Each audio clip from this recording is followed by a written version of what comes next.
మాజీ మంత్రి హరీష్ రావును అరెస్ట్ చేసి సుబేదారి పిఎస్ కి తీసుకొచ్చారు. ఈ రోజు వరంగల్ టూర్ లోపల పాలిటెక్నిక్ కళాశాలకు సంబంధించినటువంటి విద్యార్థులు, అదేవిధంగా ఉద్యోగ సంఘాల నేతలకి హన్మకొండ కలెక్టరేట్ వద్ద మాజీ మంత్రి బీఆర్ఎస్ అగ్రనేత హరీష్ రావు మద్దతు తెలియజేశారు. ఆయన కాలినడకన సుబేదార్ పిఎస్. సార్, ఈ అరెస్ట్ ఎట్లా చూడొచ్చు సార్? మీరు ప్రజాస్వామ్యయుతంగా మద్దతు తెలిపేందుకు రావడం అంటే ఈ రాష్ట్రంలో ప్రజాపాలన నడవడం లేదు, పోలీస్ పాలన నడుస్తుందనడానికి ఇది ఒక స్పష్టమైన సంకేతం. ఆనాడు కాంగ్రెస్ పార్టీ మేము 6 గ్యారంటీలతో పాటు 7వ గ్యారంటీ ప్రజాస్వామ్యం అనే హక్కును కూడా ప్రజలకు కల్పిస్తామని మాట ఇచ్చారు. ఇవాళ 6 గ్యారంటీలతో పాటు 7వ గ్యారంటీ అనే ప్రజాస్వామ్యాన్ని కూడా ఎగనామం పెట్టింది కాంగ్రెస్ పార్టీ. ఇవాళ అయినా మేము ఏం చేసినాము? ఇవాళ ఉద్యోగ సంఘాలు పోలీస్ పర్మిషన్తో ధర్నా చేస్తూ ఉన్నారు. వరంగల్ జిల్లా టీఎన్జీఓ నాయకులు మాకు సంఘీభావం తెలియజేయండి అని మా వినయ్ భాస్కర్ జిల్లా అధ్యక్షుడి గారికి, మా దయాకర్ రావు గారికి ఫోన్ చేస్తే మేము అక్కడికి సంఘీభావం తెలియజేయడానికి వెళ్ళాం.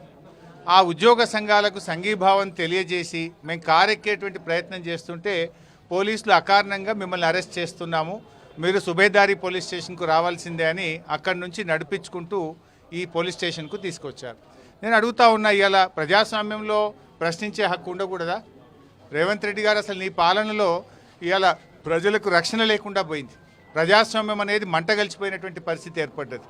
ఇవాళ పాలిటెక్నిక్ విద్యార్థులు, ముఖ్యంగా వరంగల్ పాలిటెక్నిక్ విద్యార్థులు, వాళ్ళు మమ్మల్ని ధర్నాకు అన్న మాకు న్యాయం చేయండి, ఈ ప్రభుత్వం మమ్మల్ని ప్రైవేట్ పరం చేస్తుంది అన్నారు. నేను సూటిగా రేవంత్ రెడ్డిని ఒక మాట అడుగుతా ఉన్నా, ఇవాళ గవర్నమెంట్ పాలిటెక్నిక్లను తీసుకుపోయి పబ్లిక్ ప్రైవేట్ పార్ట్నర్షిప్లో ఉన్న స్కిల్ యూనివర్సిటీలో ఎందుకు కలుపుతున్నావు? స్కిల్ యూనివర్సిటీ అనేది ఇట్స్ ఎ ప్రైవేట్ యూనివర్సిటీ. ప్రభుత్వ పాలిటెక్నిక్లను ఎందుకు ప్రైవేట్ పరం చేస్తున్నావు?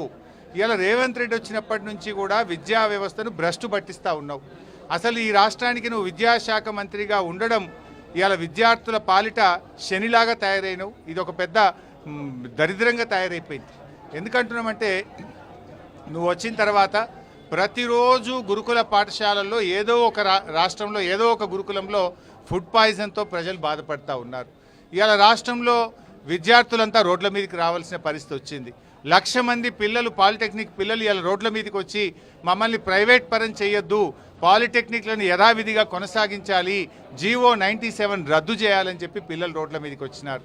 ఎస్సీ, ఎస్టీ, బీసీ, మైనార్టీలకు చెందినటువంటి ఇవాళ పిల్లలకు స్కాలర్షిప్లు రాక లక్షలాది మంది పిల్లల భవిష్యత్తును ఆగం చేసిండు రేవంత్ రెడ్డి.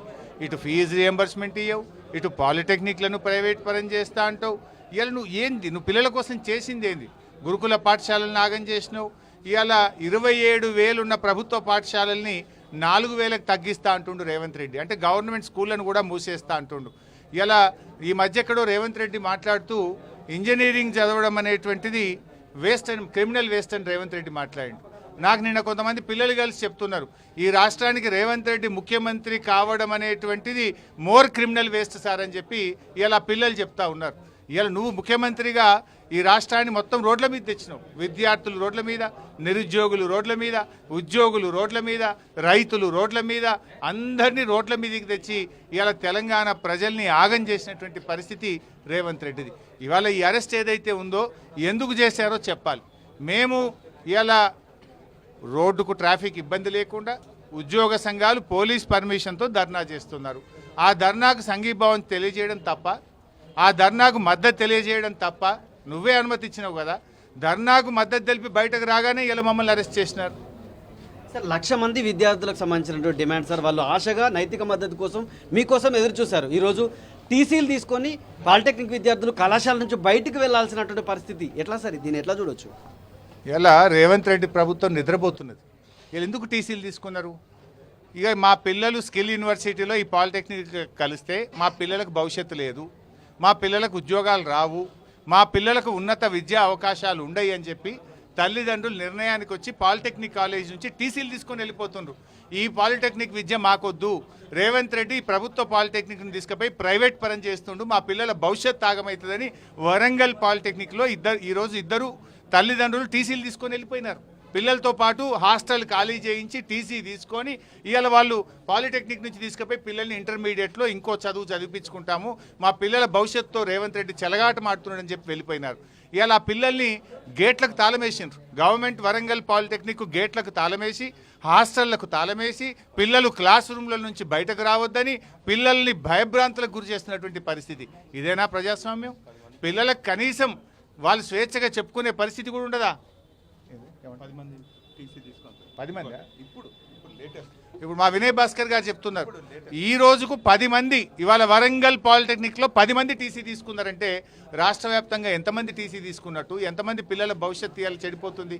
ఇప్పటికైనా రేవంత్ రెడ్డిని మేము కోరుతున్నాం, కమిటీల పేరు మీద కాలయాపన చేయకు, బేషరతుగా జీవో 97ను రద్దు చేయాలి, ప్రభుత్వ పాలిటెక్నిక్లను యథావిధిగా కొనసాగించాలి. ప్రభుత్వంలో చాలా కీలక భాగస్వామి అయినటువంటి మొత్తంగా కూడా అటు ఉద్యోగులు అదేవిధంగా బంగారు భవిష్యత్తు ఉన్నటువంటి విద్యార్థులు, పాలిటెక్నిక్ విద్యార్థులంతా కూడా రోడ్డెక్కడం అనేటువంటిది ప్రభుత్వ అసమర్థతకు నిదర్శనం. ఏదైతే విద్యాశాఖ ఏదైతే ఉందో విద్యాశాఖ సీఎం రేవంత్ రెడ్డి చేతుల్లోనే ఉండడం అదంతా అగమ్య గోచరంగా మారిందని చెప్పి హరీష్ రావు తనకు సంబంధించినట్టు అభిప్రాయం వ్యక్తం చేశారు. కెమెరామెన్ సునీల్తో కేకే 10 టీవీ వరంగల్.